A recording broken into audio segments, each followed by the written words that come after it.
Assalamualaikum warahmatullahi wabarakatuh. Eh, Pada kesempatan kali ini kita akan membahas tentang statistika. Ya, statistika ini adalah materi kelas 8 di semester genap, ya, karena ada virus COVID-19 sehingga pembelajaran harus dilakukan dengan cara online atau daring. Maka bagi kalian silakan yang diperhatikan dengan sesama. Nanti kalau ada pertanyaan silakan kamu komen di Zoom. Nanti akan ada posisi komen di Zoom. Silakan. Baik, statistika. Di sini statistika ini adalah pembelajaran lanjutan di kelas 6 SD atau kelas 6 MI. Jadi ini hanya lanjutan, hanya mengulang sedikit tentang statistika. Nanti akan ada apa namanya? Akan ada penambahan sedikit tentang statistika. Baik, kompetensi dasarnya adalah menganalisis data berdasarkan distribusi data, nilai rata-rata, median, dan modus dari sebaran data untuk mengambil kesimpulan, membuat keputusan, dan membuat prediksi, menyajikan dan menyelesaikan masalah yang berkaitan dengan distribusi data, nilai rata-rata, median, modus, dan sebaran data, dan seterusnya. Nah, maka kemudian akan saya lanjutkan. Nah, pengertian data. Ya, data itu adalah kumpulan informasi yang diperoleh dari suatu pengamatan. Itu namanya data. Data itu adalah kumpulan informasi yang diperoleh dari suatu pengamatan. Informasi ini bisa berupa angka, lambang, atau keadaan objek yang sedang diamati. Contoh di sini, ini ada monitoring data COVID-19 Kabupaten Temanggung. Ya. Ini data COVID-19 Kabupaten Temanggung. Ini saya ambil update terakhir tanggal 1 April 2020. Ini sebetulnya banyak, ada 20 kecamatan, tapi hanya saya ambil 4 kecamatan. Nah, di sini ada 516 ODP atau orang dalam pemantauan, 5 PDP pasien dalam pengawasan, 2 positif corona, 0 sembuh dan 0 meninggal. Ini baru yang di Temanggung. Nah, ini namanya data. Kenapa kok data? Karena ini adalah gambaran ya atau informasi. Ketika kamu melihat ini berupa angka. Nah, ketika kamu melihat melihat informasi ini, kamu akan tahu, oh, di Kecamatan Temanggung ada berapa ODP, di Kecamatan Parahan ada berapa ODP, di Kecamatan kedua ada berapa ODP. Lah, ini namanya data. Ya, ini namanya data. Kemudian ada jenis data. Data itu dibagi dua. Ada data kualitatif dan data kuantitatif.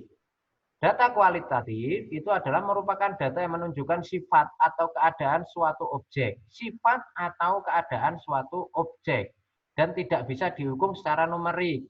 Contoh, kualitas beras bulan Februari 2020 kurang baik. Nah, kualitas beras itu kan tidak bisa diukur dengan data atau dengan angka. Misalnya kualitas berasnya antara 1 sampai 10 kan tidak bisa. Itu. Nah, itu namanya data kualitatif. Nah, yang kedua itu namanya data kuantitatif. Data kuantitatif itu merupakan data yang menunjukkan ukuran suatu objek disajikan dalam bentuk angka dan nilainya dapat berubah. Contoh, data monitoring COVID-19 di Kabupaten Temanggung. Nah, ini contohnya ini yang tadi. Nah, ini kan datanya numerik, alias datanya berupa angka. Nah, ini update tanggal 1 April, sedangkan sekarang tanggal 4. Maka data ini bisa berubah sewaktu-waktu, tergantung perkembangan dari COVID-19 yang ada di Kabupaten Temanggung. Itu seperti itu. Jadi data kualitatif itu tidak bisa diukur dengan angka atau tidak bisa diukur dengan numerik, sedangkan data kuantitatif itu bisa diukur dengan angka. Contohnya tadi di data monitoring COVID-19 di Kabupaten Temanggung. Tuh. Kemudian selanjutnya ada pengertian statistika. Statistika itu adalah ilmu yang mempelajari bagaimana cara mengumpulkan, menyusun, menyajikan, menganalisis, dan mempresentasikan data. Jadi ilmu statistika itu ilmunya. Kalau tadi data itu ya, kalau tadi data itu adalah kumpulan informasi. Kalau data itu informasinya, tapi kalau statistik itu ilmunya. Statistika itu ilmunya, statistika. Nah, itu. Nah, jadi perbedaan antara data dan statistika apa? Kalau data itu adalah informasinya atau kumpulan dari angka dan lain sebagainya. Kalau statistika itu adalah ilmunya, bagaimana cara mengumpulkan, bagaimana cara menyusun data, bagaimana cara menyajikan data, menganalisis data, dan mempresentasikan data. Tuh, itu untuk apa namanya untuk statistika. Nah, sekarang ada populasi dan sampel. Nah, apa bedanya populasi dan apa dengan sampel? Nah, populasi ya, populasi itu merupakan keseluruhan objek yang menjadi sumber data penelitian. Jadi besok kalau kalian ini mau membuat sebuah penelitian, misalnya besok kalian kuliah kemudian menulis apa? Menulis skripsi itu nanti kamu akan menentukan populasinya apa, sampelnya apa. Nah, populasi itu keseluruhan objek yang menjadi sumber data penelitian. Bisa berupa manusia, hewan, ataupun bisa berupa yang lainnya. Itu seperti itu.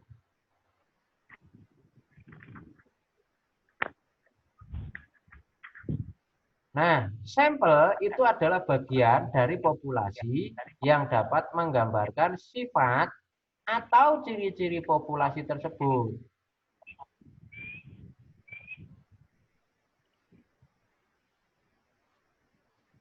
Sehingga kalau populasi itu lebih besar, tapi kalau sampel itu lebih kecil. Ya, sampel ini harus benar-benar dapat mewakili mencerminkan karakteristik dari populasi yang menjadi objek penelitian. Contoh misalnya, ada data, kamu ingin mengambil data rata-rata tinggi badan siswa kelas 8 MTSN 2 Temanggung. Itu kan semuanya ada banyak siswa, ada banyak siswa. Dari kelas 8A sampai 8G itu sekitar ada 250 siswa. Ketika kamu kok ingin membuat ingin membuat analisis berapa sih rata-rata tinggi badan siswa kelas 8, itu kok kamu dari kelas 8A ditakok IKB, ditanyakan semua dari kelas 8A sampai 8G kan kelamaan. Nah, maka kamu bisa menggunakan populasinya. Jadi populasinya itu semua siswa kelas 8. Nah, sampelnya itu kelas 8A. Jadi kamu hanya mengambil dari yang kelas 8A saja. Jadi kelas 8A itu untuk mewakili kelas 8 semua, mulai dari 8A sampai 8G. Itu namanya populasi. Kalau yang diambil datanya, itu namanya sampel. Itu seperti itu. Jadi contohnya misalkan rata-rata tinggi badan siswa kelas 8 MTSN 2 Temanggung. Nah, berarti kamu kalau mau mencari datanya kan masuk dari 8A sampai 8A sampai 8G, ya kesuwen, kelamaan, ya kan? Kelamaan maka kamu ambil saja sampel. Sampelnya kelas 8A saja cukup. Kamu ditanya dari satu-satu nanti diambil datanya. Nanti akan kelihatan, oh berarti rata-rata karena bisa mewakili itu karena kelas 8. Jangan kamu mau mengambil data kelas 8 rata-rata tinggi badan kelas 8 tapi yang diambil kelas 7 itu salah. Itu tidak bisa karena dia tidak mewakili sampel dari kelas 8. Nah, yang diambil mau kelas 8A saja atau kelas 8A dan kelas 8B atau kelas 8C saja dan lain sebagainya itu boleh. Itu seperti itu. Kemudian selanjutnya nah, di sini sampel ini adalah anggota dari populasi. Sampel itu harus anggota dari populasi. Contoh misalnya tadi, kamu ingin mengambil data rata-rata siswa tinggi badan siswa kelas 8. Jadi kamu harus mengambil ya sampelnya dari kelas 8, jangan dari kelas 7. Itu salah. Begitu. Contoh lagi misalnya kalau di kehidupan kita di rumah, kamu ingin mengambil penghasilan rata-rata penghasilan di desa atau di mana namanya di dusun. Nah, kamu ambil saja. Misalnya dusun Grogol, misalnya dusun Grogol itu kan ada beberapa RT. Nah, kamu ambil saja sampel dari satu RT itu saja. Tapi kamu jangan mengambil yang dari RT dusun yang lain. Tidak boleh itu seperti itu. Yang harus tetap di dusun itu. Nah, itu namanya populasi dan sampel. Nah, bedanya populasi dan sampel, kalau populasi itu yang akan kita tuju, nah sampelnya itu adalah hanya diambil sebagian dari populasi. Itu seperti itu. Nah, itu untuk populasi dan sampel. Selanjutnya, penyajian data. Penyajian data itu ada beberapa, ada 4. Ada 2 sih, ada 2, yaitu dengan menggunakan tabel dan menggunakan diagram. Nah, diagram nanti ada beberapa diagram, macam diagram. Yang akan kita pelajari adalah penyajian data yang pertama menggunakan tabel. Nah, ini adalah contoh penyajian data dalam bentuk tabel. Ini. Jadi ada nomor, ada kecamatan, dan sebagainya. Ini adalah monitoring data COVID-19 Kabupaten Temanggung. Yang saya ambil terakhir pada tanggal 1 April 2020. Dan ini dapat berubah sewaktu-waktu. Karena sekarang juga sudah berubah. Kalau ini tanggal 1 yang positif itu ada 2. Terakhir kemarin tanggal 3 itu yang positif ada 3. Penambahan 1 pasien positif corona berada di Kecamatan Temanggung. Kalau kemarin hanya Kecamatan Pringsurat dan Kecamatan Keranggan, sekarang berada di Kecamatan Temanggung, sehingga yang positif ada 3. Nah, data ini disajikan dalam bentuk tabel. Kenapa kok dalam bentuk? Karena lebih mudah untuk memahami. Ya, lebih mudah untuk memahami, sehingga penyajian data dari tabel maupun dengan diagram itu sebetulnya adalah untuk mempermudah pemahaman bagi si pembaca. Itu seperti itu. Tapi jangan lupa di sini harus ada judulnya. Ini tabel apa? Kalau di ini tidak ada, maka kita juga tidak tahu ini tabel apa. Nah, ini untuk tabel.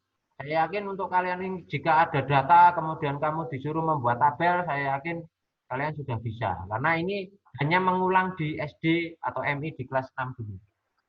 Tuh. Selanjutnya, ada penyajian data menggunakan diagram. Yang pertama ada diagram batang. Ya, ini ada diagram batang. Nah, ini bentuk diagram batangnya seperti ini. Nah, saya yakin kalian kalau disuruh membuat diagram batang, wes paling hafal, ya toh? Karena sudah lihai, sudah mahir dalam membuat diagram batang. Nah, ini adalah diagram batang, yaitu monitoring data COVID-19 Kabupaten Temanggung pada tanggal 1 April. Data yang tadi dari tabel ini saya buat menggunakan Excel, kemudian saya jadikan diagram batang. Nah, ini contoh Temanggung, Kecamatan Temanggung, di sini ada 90-an. Kemudian Paraan. Nah, ini ada yang biru. Biru tua, ada biru agak muda, kemudian ada biru muda. Ini karena kenapa kok kecil sekali? Nah, ini yang PDP, yang ODP kan banyak 90. Sehingga rentangnya sedikit. Rentangnya sedikit. Kalau 0 berarti dia tidak ada. Itu seperti itu. Nah, ini ada yang biru, ini adalah ODP, yang biru agak muda ini adalah PDP, yang kecil ini kecil sekali, karena ini rentangnya bedanya jauh. Karena ini kurang dari 10, sedangkan ini sampai 90. Itu kemudian yang agak hijau, biru muda ini adalah yang positif. Nah, yang positif baru yang kemarin tanggal 1 saya buka itu kan baru 2 ya, ada di Kecamatan Pringsurat dan Kecamatan Keranggan. Nah, ini. Sehingga saya mohon kepada anak-anak semua, tolong tetap stay di rumah biar tidak biar tidak menambah pasien positif corona, biar bisa cepat biar bisa cepat untuk kembali ke madrasah lagi, bisa bertemu lagi, bertatap muka dengan teman-teman, bertatap muka dengan Bapak Ibu guru, sehingga bisa bisa belajar dengan normal lagi tanpa ada ketakutan tentang virus corona. Nah, ini adalah diagram batang. Diagram batang yang saya sajikan berdasarkan data dari monitoring data COVID-19 Kabupaten Temanggung yang saya ambil tanggal 1 April tahun 2020. Nah, kemudian ini ada data, ada penyajian diagram batang. Nah, selain ada diagram batang, kalian sudah tahu pasti ada diagram garis. Nah, ini diagram garis. Saya yakin kalian untuk membuat diagram garis sudah bisa. Ya. Nah, ini jangan keliru di sini, ya. Jangan keliru di sini.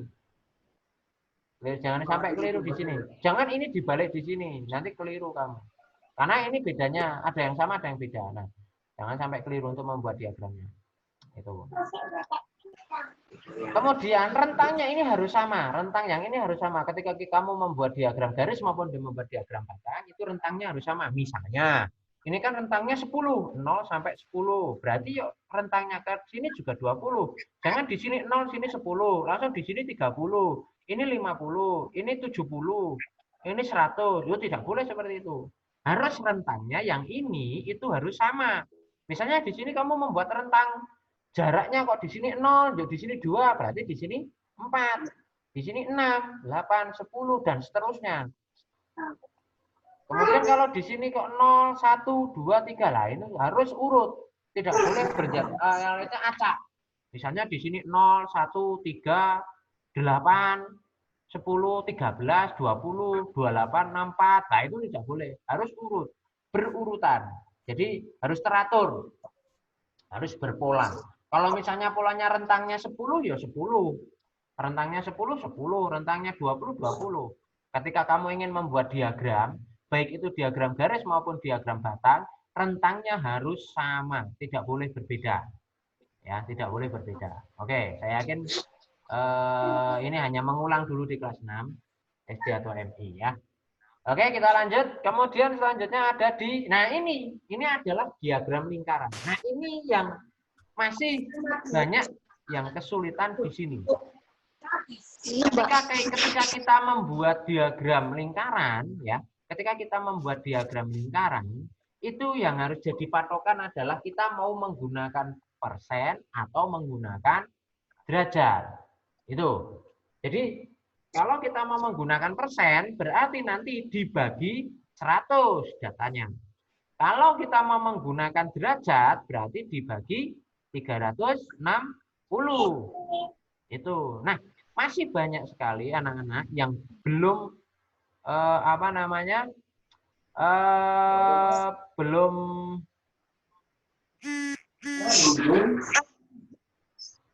belum memahami ini tentang diagram lingkaran ini. Masih banyak ini. Karena kebingungan di sini. Ini mau pakai diagram, mau pakai persen atau mau pakai derajat. Itu tergantung dari jumlah datanya. Kalau jumlah datanya itu kok bisa dibagi 100, alias bisa dibagi 100, berarti kamu menggunakan persen.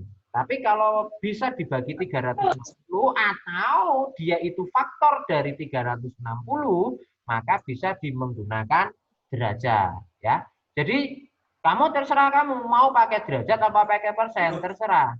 Atau kalau di dalam soal sudah ada, ya manut di soal. Nah, bagaimana cara menentukan? Kalau jumlah datanya bisa dibagi 100 atau jumlah datanya adalah faktor dari 100. Contoh, faktor dari 100 berapa? 5, 10, 20, 25. Ya kan? 25, 50. Nah, itu adalah faktor dari 100. Itu bisa menggunakan persen. Tapi kalau jumlah datanya itu faktor dari 360 atau bisa dibagi 360, contoh misalnya 12, kemudian 120, 60, 40, dan sebagainya, faktor dari 360, kamu bisa menggunakan yang namanya derajat. Tuh. Oke, kemudian penyajian data dari data kemudian statistika, populasi, sampel, penyajian data ini hanya mengulang di kelas 6 ya. Kemudian ada ukuran pemusatan data. Ini saya yakin kalian sudah paham. Sudah bisa. Ada mean atau rata-rata ya. Mean adalah rata-rata yang diperoleh dari jumlah semua di data dibagi dengan banyak data. Jadi rata-rata itu jumlah data dibagi banyak data. Nah, ini saya yakin kalian mencari rata-rata sudah bisa. Kemudian ukuran pemusatan data, median. Yang kedua, median. Median itu adalah nilai tengah dari kumpulan data yang telah diurutkan.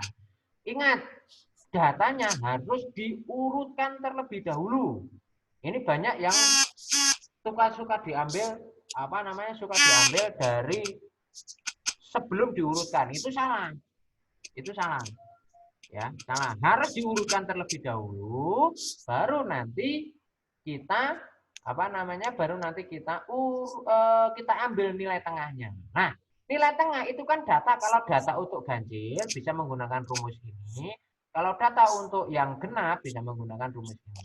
Nah, itu saya yakin kalian tidak menggunakan rumus ini juga tidak apa-apa, tapi yang penting diurutkan terlebih dahulu. Kemudian modus. Nah, ini modus. Modus ini bukan modal dusta loh ya, bukan modal dusta. Ini modus ini adalah data yang paling sering muncul, alias frekuensinya terbesar atau data yang paling banyak. Data yang paling banyak. Contoh misalnya, sekarang kelas 8C misalnya. Kelas 8C jumlah siswa putri itu ada 22. Contoh ini baru contoh. Siswa putri 22, siswa putra 16. Berarti modusnya adalah siswa putri. Kenapa? Siswa putri lebih banyak. Itu seperti itu. Itu modus. Nah, ini. Nah, ini yang ini yang baru. Kalau dulu di SD atau MI kayaknya belum ada. Mungkin sudah dipelajari tapi tidak begitu banyak muncul di soal. Karena yang untuk statistika lebih banyak muncul di soal itu biasanya mencari rata-rata, mencari median, mencari modus, kemudian menyajikan data dalam bentuk diagram. Biasanya menyajikan data dalam bentuk diagram lingkaran yang paling sering muncul. Lingkaran dan diagram data. Nah, ini adalah baru kuartil. Ya. Kuartil ini adalah suatu nilai data yang membagi sekumpulan data menjadi 4 bagian sama banyak. Ingat, menjadi 4 bagian sama banyak.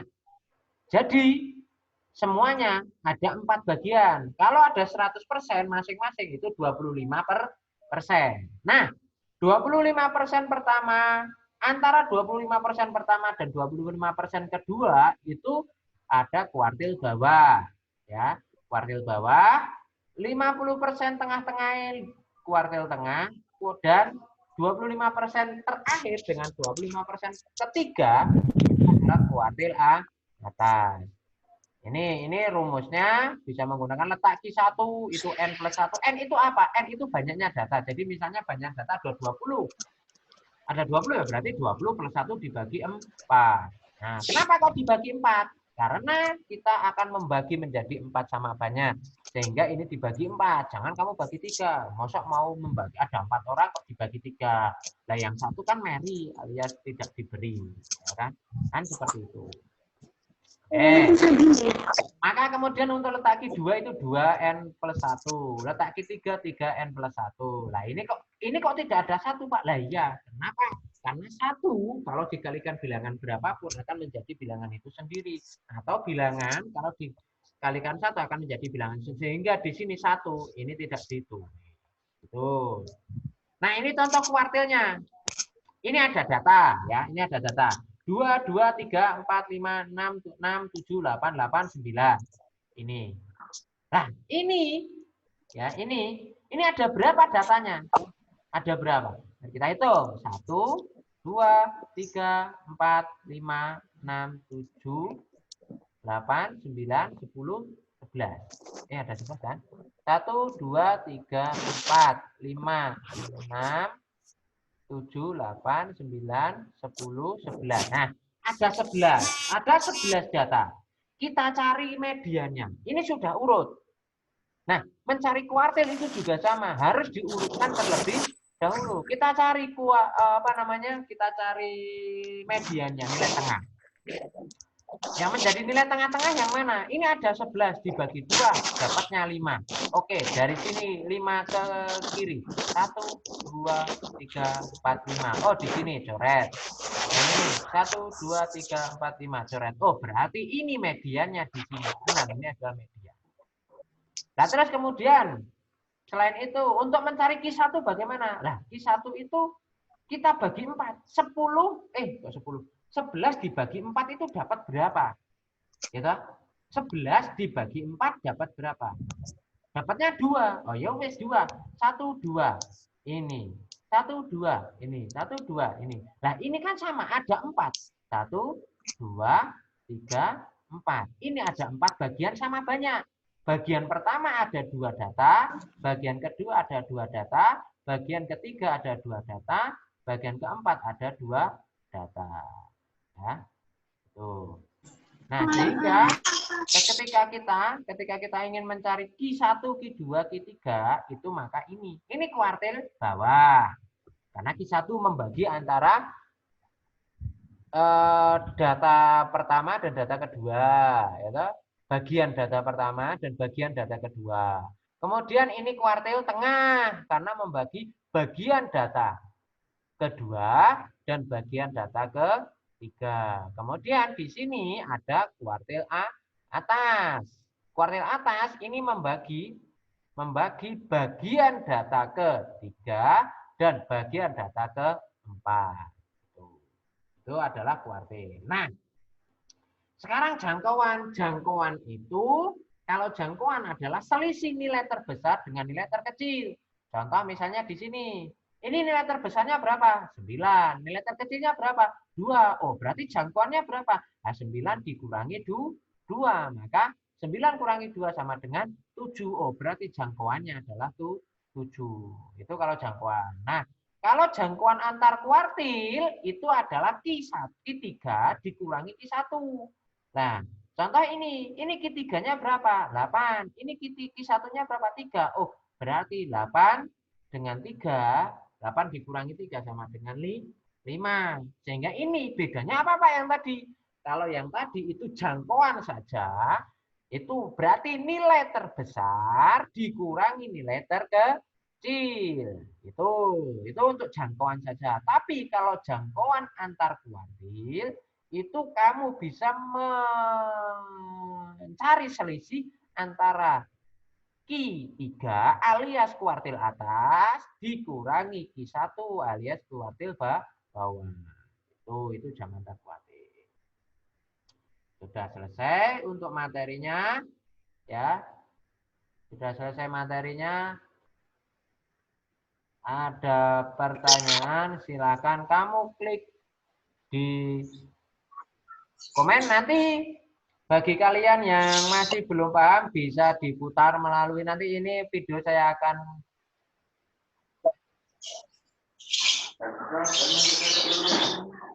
akan upload di YouTube, bisa kalian putar untuk mengulangi lagi. Baik, terima kasih. Semoga bermanfaat untuk pembelajaran yang singkat ini, bahkan saya menyebutnya sangat-sangat singkat sekali. Ya, sangat-sangat singkat sekali ya. Oke, terima kasih. Saya ucapkan sekian. Assalamualaikum warahmatullahi wabarakatuh.